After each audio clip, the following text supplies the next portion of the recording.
Hi, I'm Joe Bereta, and it's time for another bonus feature spotlight.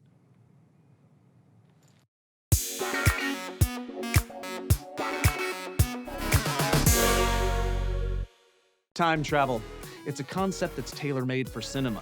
No other medium can pull off the magic trick of transporting you to another time and place quite like film can. And Back to the Future remains the gold standard of that conceit. The premise is a classic existential head-scratcher. What if you traveled back in time 30 years and met your parents? If you're Marty McFly, the answer, of course, is you could accidentally prevent your parents from meeting in the first place, royally screw up the space-time continuum, and potentially erase yourself from existence. But hey, you do get to invent rock and roll in the process, so that's cool. For director Robert Zemeckis, the time-twisting premise posed a different set of obstacles. First and foremost, how do you take the audience from 1985 to 1955? Well, here's an in-depth look at the careful planning and visual sleight of hand that went into recreating the past.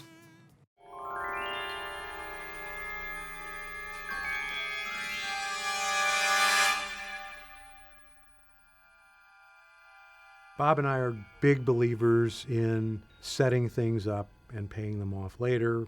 Back to the Future is a textbook example of that. So one of our intentions with this sequence was, let's tell everybody all about Doc Brown before we ever see him. That shot took us all day long. We did 3 or 4 takes, if I remember. But if you take the elements and break them down bit by bit, you'll be amazed. It opens up on a wall of clocks ticking, and they all have to be on the same time. Now, you might be able to do that with 1 or 2 clocks, but if you have to set all the clocks and start them all at the right time so that they're not getting advanced of one another, you have 20 guys behind the set with wires, and you haven't even gotten to the next item of the storytelling. You had to have the coffee drip on cue. We had a guy underneath putting a little tray of smoke on the second pass when the toast comes up. The dog food machine, we built a dog food machine that could open a can of dog food.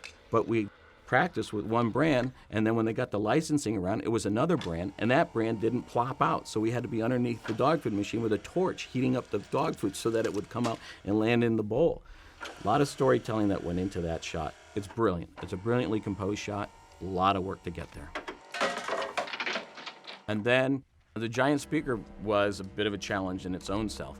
Inside there we had to lace pyrotechnic material to make it break. We had air movers to blow papers through that. We had a stuntman that was wired with a guitar right in front of a speaker that's going to blow up pyrotechnically in front of him with all the little puffs of smoke elements that should go with that kind of thing and where the pieces are going to go.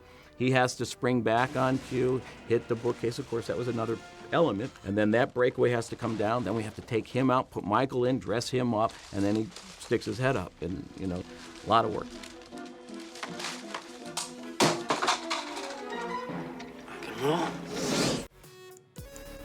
That movie never gets old. You might even say that it's timeless. Huh? Nothing? Great. Well, buckle up for this one, baby. Tune in yesterday to see what else we've got in store for you. It's a joke because of yesterday and time travel. I'm not good at jokes. For Bonus Feature Spotlight, I'm Joe Bereta. Thank you for watching Universal Pictures All Access. Get the most out of your movies. All right, you guys, you know the drill. Like, subscribe, and if you want to see more, click on one of these other videos. And also the little subscribe button that's floating somewhere around here. Find it. You're an adult.